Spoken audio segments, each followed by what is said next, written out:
Stage पे Congress party के सब सीनियर नेता, हमारे प्यारे कार्यकर्ता, भाइयों और बहनों, प्रेस के हमारे मित्रों, आप सबका यहाँ बहुत बहुत स्वागत, नमस्कार।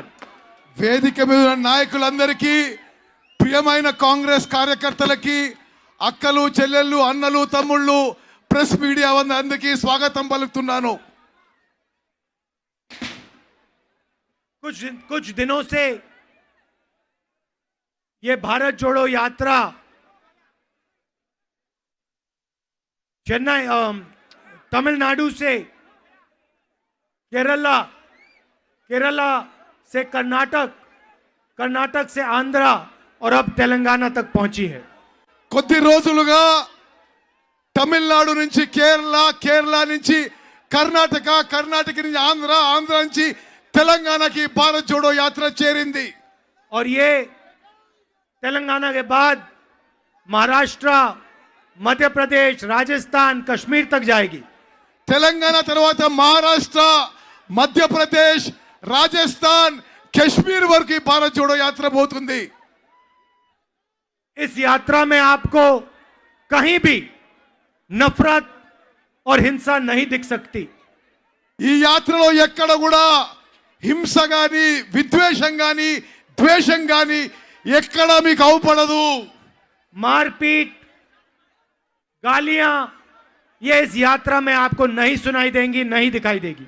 కొట్టుకోవడం గాని, ఎవరిని తిట్టుకోవడం గాని ఈ యాత్రలో ఎక్కడ మీకు అవుపడదు। नदी जैसी यात्रा है, इसमें सब धर्म के लोग, सब जात के लोग, बुजुर्ग लोग, युवा, महिला, सब एक साथ चल रहे हैं। నది లాగా ఈ యాత్ర ప్రవహిస్తుంది। అన్ని మతాలు, కులాలు, అన్ని వయస్సులు అందరూ కూడా ఈ నది లాగా ప్రవహించి ముందుకు పోతున్నారు। धक्का लगता है, भीड़ में कोई गिर जाता है, एकदम जनता उसे उठा देती है। ఎప్పుడన్నా ఎవరన్నా ఈ యాత్రలో కింద పడితే అందరూ కలిసి లేపి ముందుకు తీసుకుపోయే మరి అవుపడుతుంది అందరికీ। जैसे जब हम तेलंगाना के अंदर आ रहे थे, बहुत भीड़ थी, धक्का मुक्की हो रही थी, उत्तम रेड्डी जी गिर गए। తెలంగాణ రాష్ట్రం ఎంటర్ అయినప్పుడు పెద్ద ఎత్తున తొక్కిసలాట అయితే ఉత్తమ్ కుమార్ రెడ్డి కూడా అక్కడ పడిపోయిండు। और एकदम भीड़ ने उत्तम रेड्डी को, मैंने देखा, एकदम उठा दिया।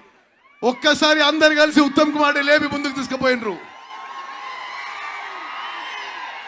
तो भाइयों और बहनों, ये जो यात्रा है, ये सच्चा हिंदुस्तान है। ఈ యాత్ర నిజమైన భారతదేశం, హిందుస్థాన్ దేశం, जहां सब लोग एक दूसरे की मदद करते हैं। అందరూ కూడా ఒకరికొకరు సహాయ సహకారాలు అందిస్తుంటారు।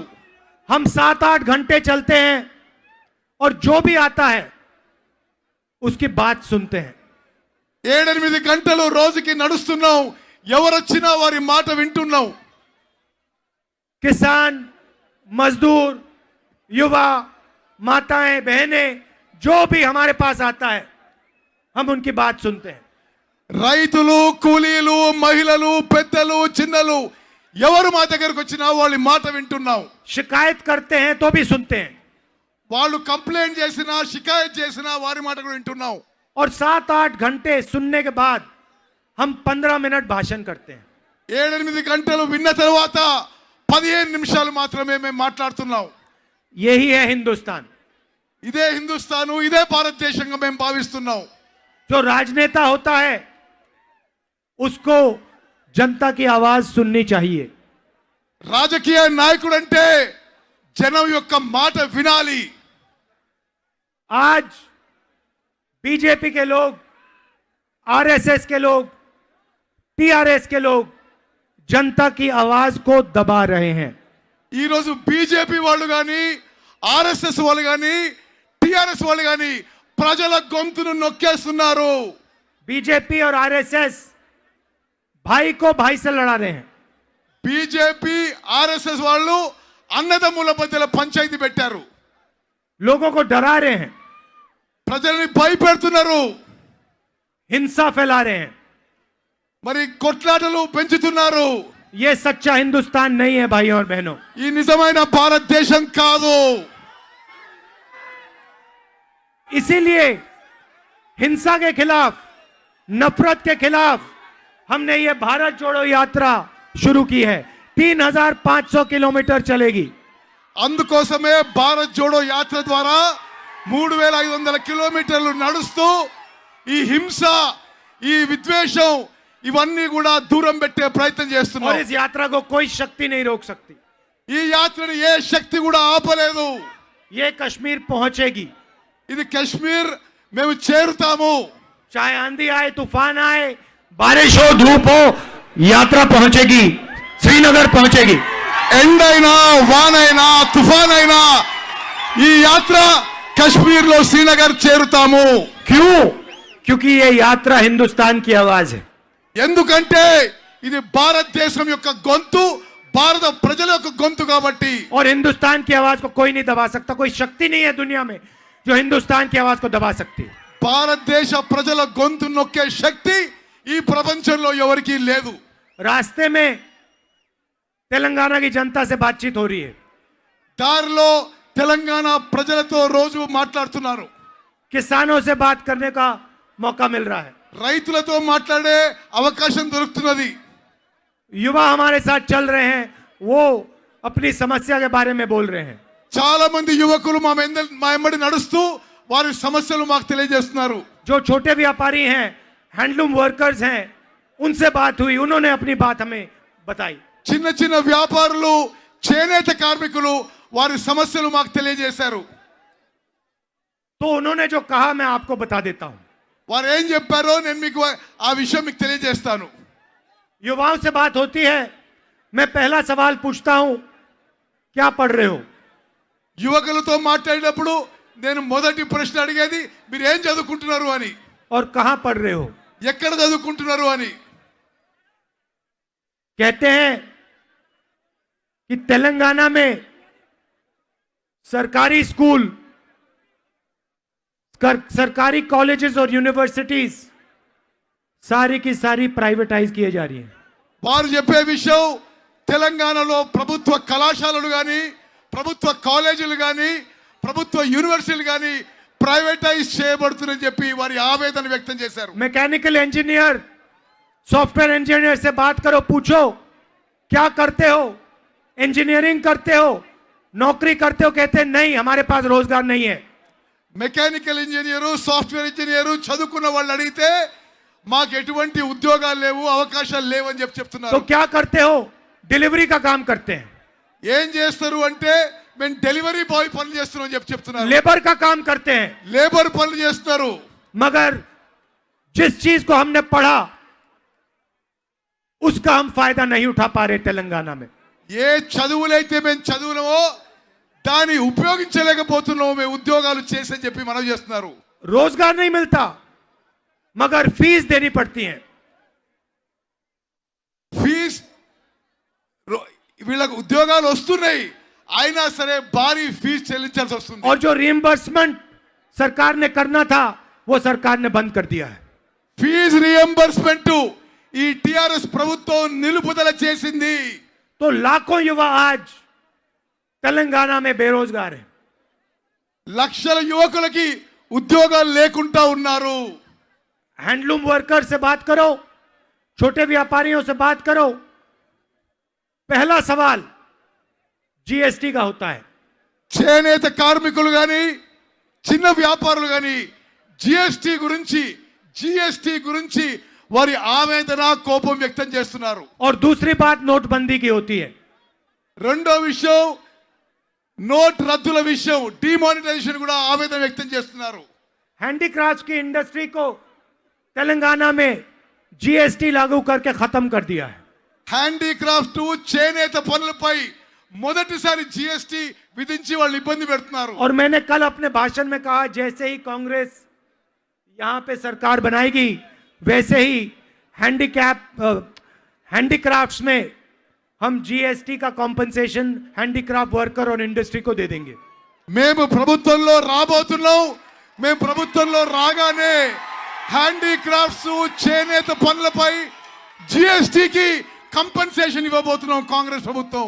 भाइयों और बहनों, रोजगार की बात मैंने कही, रोजगार गायब क्यों हुआ ये आपको समझना है. అన్నలు తమ్ముళ్ళు అక్కలు చెల్లెలు ఉద్యోగాలు ఎందుకు మాయమైనాయి మీరు ఒకసారి అర్థం చేసుకోవాలి. और बहुत सारे छोटे व्यापारियों ने, दुकानदारों ने मुझे ये बात बोली है इन सड़कों पे. చిన్న చిన్న వ్యాపారులు కూడా వాళ్ళ ఇబ్బందులు నాకు తెలియజేశారు. जैसे ही नरेंद्र मोदी जी ने नोटबंदी की और गलत जीएसटी लागू की, सारे के सारे छोटे व्यापारी, स्मॉल और मीडियम बिजनेस चलाने वाले, उनके बिजनेस बंद हो गए. నరేంద్ర మోదీ గారు నోట్ల రద్దు ప్రక్రియ చేసినప్పటి సంది చిన్న వ్యాపారులకి మధ్యతరగతి వ్యాపారులకి వారి బిజినెస్లు చాలా తీవ్రంగా దెబ్బతిన్నాయని చెప్పి మనవి చేస్తున్నారు. भाइयों और बहनों, नोटबंदी और जीएसटी पॉलिसी नहीं है. ये छोटे व्यापारियों को, स्मॉल और मीडियम बिजनेसेस को और किसानों को खत्म करने के हथियार हैं. నోట్బందీ గాని జిఎస్టి గాని పాలసీ కాదు, చిన్న వ్యాపారులని రైతులని చంపేసే ప్రక్రియ అని చెప్పి మనం చేస్తున్నాను. छोटे व्यापारी, स्मॉल और मीडियम साइज बिजनेस देश को रोजगार देते हैं. చిన్న వ్యాపారులు మీడియం సైజ్ బిజినెస్లు దేశంలో ఉద్యోగాలు కల్పించే ప్రక్రియ. और वो रीढ़ की हड्डी नरेंद्र मोदी जी ने नोटबंदी, जीएसटी और कोविड के समय जो एक्शन लिया, इन 3 काम करके खत्म कर दी. నోట్ల రద్దీ జిఎస్టి వల్ల చిన్న వ్యాపారులని పూర్తిగా నాశనం చేసి ఉద్యోగాలకి నాశనానికి కారణం నరేంద్ర మోదీ. इसीलिए तेलंगाना के युवाओं को, हिंदुस्तान के युवाओं को रोजगार नहीं मिल रहा है. అందుకోసమే తెలంగాణ రాష్ట్రంలో గాని భారతదేశంలో గాని యువతకి ఉద్యోగాలు దొరకడం లేదు. हमारी सरकार यहां आएगी तो जो छोटे व्यापारी हैं, स्मॉल और मीडियम बिजनेस चलाने वाले लोग हैं, किसान हैं, मजदूर हैं, उनकी हम पूरी मदद करेंगे और एक बार फिर उनका जो बिजनेस है वो चालू करवाएंगे. మేము తెలంగాణలో ప్రభుత్వం ఏర్పాటు చేయబోతున్నాం. చిన్న వ్యాపారులకి మధ్యతరగతి వ్యాపారులకి రైతులకి పూర్తిగా సహాయం చేయబోతున్నాం. और मैं आपको बता रहा हूं, ये जो प्राइवेटाइजेशन हो रहा है स्कूल्स का, कॉलेजेस का, यूनिवर्सिटीज का, इसको हम बंद करेंगे और सरकार का पैसा फिर से पब्लिक एजुकेशन में, यूनिवर्सिटीज में, स्कूल्स और कॉलेजेस में डालेंगे.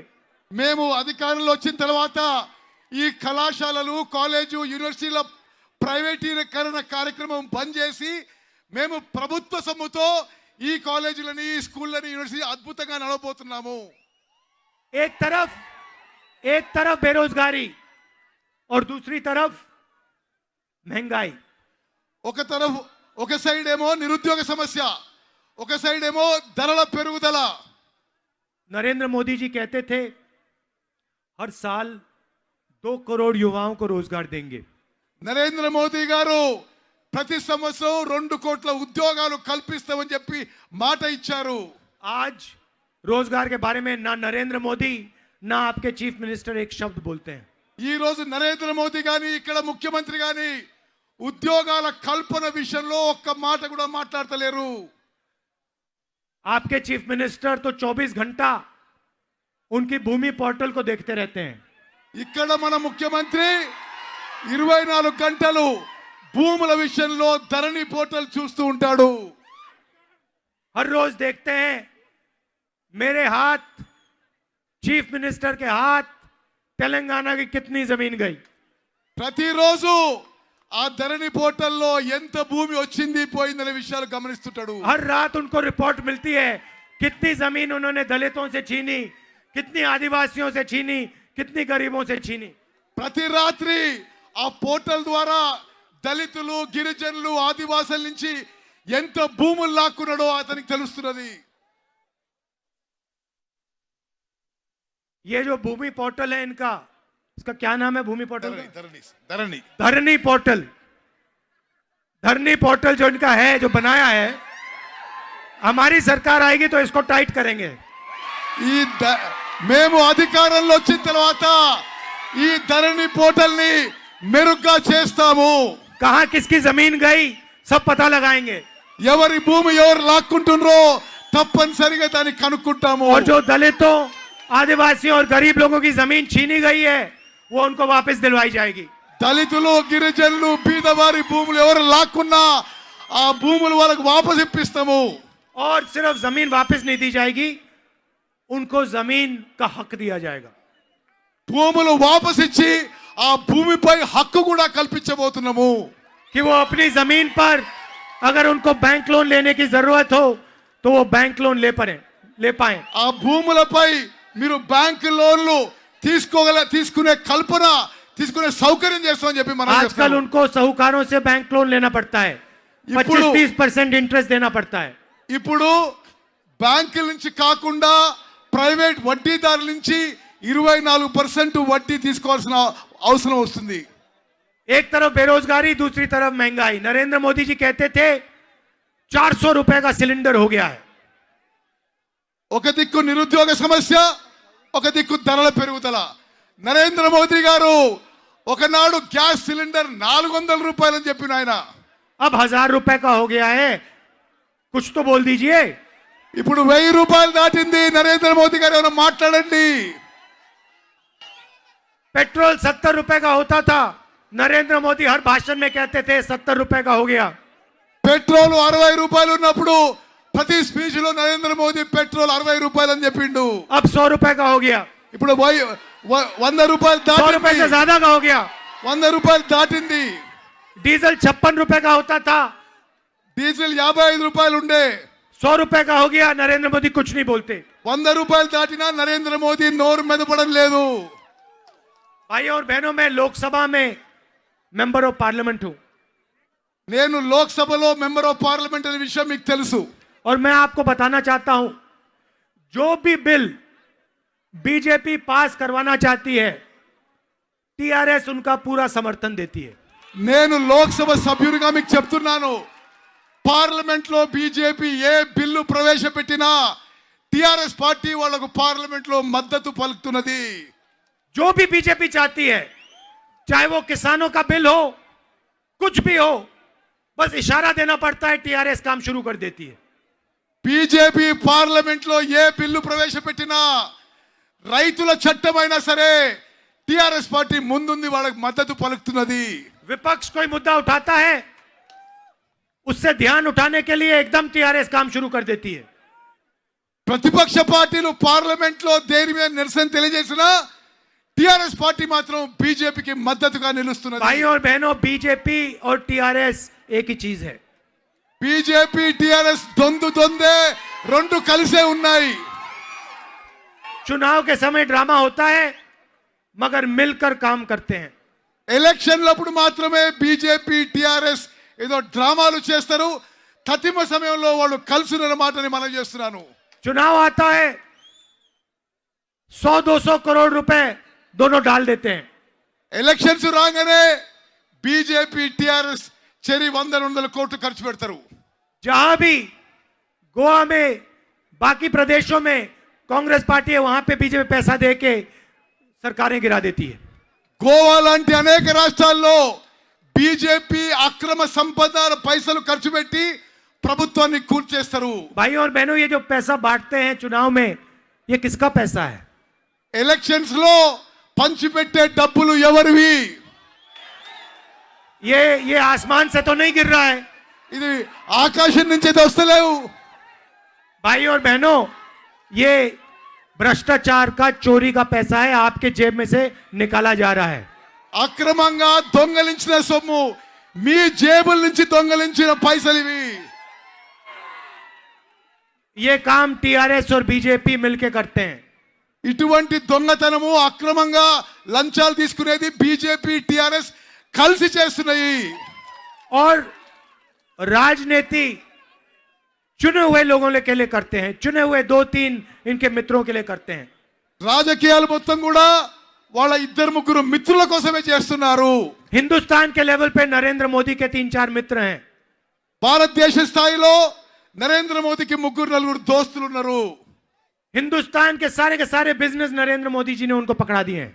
భారతదేశంలో మొత్తం వ్యాపారం అంతా కూడా ఆయన 3-4 మిత్రులకి అప్పచెప్పిండు. एयरपोर्ट हो, पोर्ट्स हो, हाईवे हो, खेती हो, एग्रीकल्चर हो, फर्टिलाइजर हो, जो भी ये करना चाहते हैं, खुली छूट है। ఎయిర్పోర్ట్ కానీ పోర్ట్ కానీ హైవే కానీ అగ్రికల్చర్ కానీ ఫర్టిలైజర్స్ కానీ ఎరువులు కానీ నరేంద్ర మోదీ గారి ఈ వ్యాపారాలన్నీ కూడా తన ముగ్గురు నలుగురు మిత్రులకి అప్పచెప్తున్నాడు. और यहाँ पे जो आपका शिक्षा का पैसा है, स्वास्थ्य का पैसा है, जो आपको मिलना चाहिए, वो इरिगेशन प्रोजेक्ट्स के थ्रू आपके चीफ मिनिस्टर अपने जेब में डालते रहते हैं 24 घंटा। విద్యా వైద్య మీద ఖర్చు పెట్టాల్సిన సొమ్ముని ముఖ్యమంత్రి ఇరిగేషన్ మీద ఎందుకు ఖర్చు పెడుతున్నారంటే వాళ్ళ కమిషన్ల కోసం లంచాల కోసం. एक तरफ धरनी पोर्टल, दूसरी तरफ इरिगेशन प्रोजेक्ट।